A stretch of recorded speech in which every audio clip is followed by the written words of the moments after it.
বাংলাদেশের অন্তর্বর্তীকালীন সরকারের অধীনে অন্তত 25টি দূতাবাসের রাষ্ট্রদূতকে পরিবর্তন করা হতে পারে।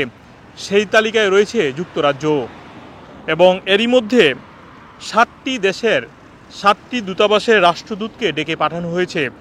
সে তালিকায় হচ্ছে যুক্তরাষ্ট্র, রাশিয়া, সংযুক্ত আরব আমিরাত, জাপান, জার্মানি, সৌদি আরব এবং মালদ্বীপ।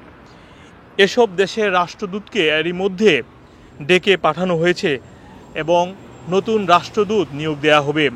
এছাড়াও বলা হচ্ছে আগামী 6 মাসের মধ্যে যেসব রাষ্ট্রদূতের মেয়াদ শেষ হচ্ছে তাদেরকে পরিবর্তন করা হতে পারে।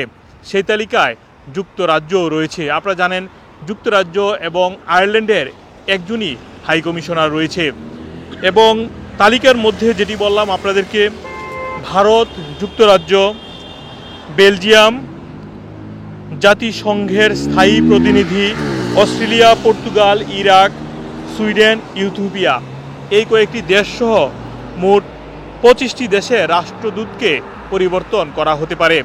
এবং আপনারা জানেন যুক্তরাজ্যে নিযুক্ত বাংলাদেশের হাই কমিশনার সাইদা মুনা তাসনিম 2018 সাল থেকে যুক্তরাজ্যের হাই কমিশনার হিসেবে দায়িত্ব পালন করে আসছেন এবং আগামী ডিসেম্বরে ওনার দ্বিতীয়কালীন মেয়াদ শেষ হবে। এবং যেই তালিকাটি আমাদের হাতে এসেছে, যেটি বাংলা ট্রিবিউন একটি প্রতিবেদন প্রকাশ করেছে, তারা বলছে যুক্তরাজ্য সহ আরও অন্যান্য কয়েকটি দেশের নাম তারা প্রকাশ করেছে। সাইদা মুনা তাসনিম যিনি খুবই তার যেই হাই কমিশনার হিসেবে যে দায়িত্ব পালন করেছেন, খুবই প্রভাবের সাথেই তিনি তার দায়িত্ব পালন করে এসেছেন বিগত দিনগুলোতে।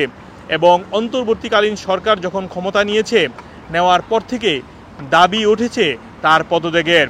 এবং গত কয়েকদিন আগেও বাংলাদেশের লন্ডনে যে হাই কমিশনের অফিস রয়েছে সেখানে প্রবাসী বাংলাদেশিরা তার পদত্যাগের দাবি জানিয়ে আসছেন এবং এই দাবির মধ্যে তারা বলছে তিনি সরকারের বিভিন্ন প্রভাবশালী মন্ত্রী এমপি যারা রয়েছেন তাদেরকে নানাভাবে সহযোগিতা দিয়েছেন।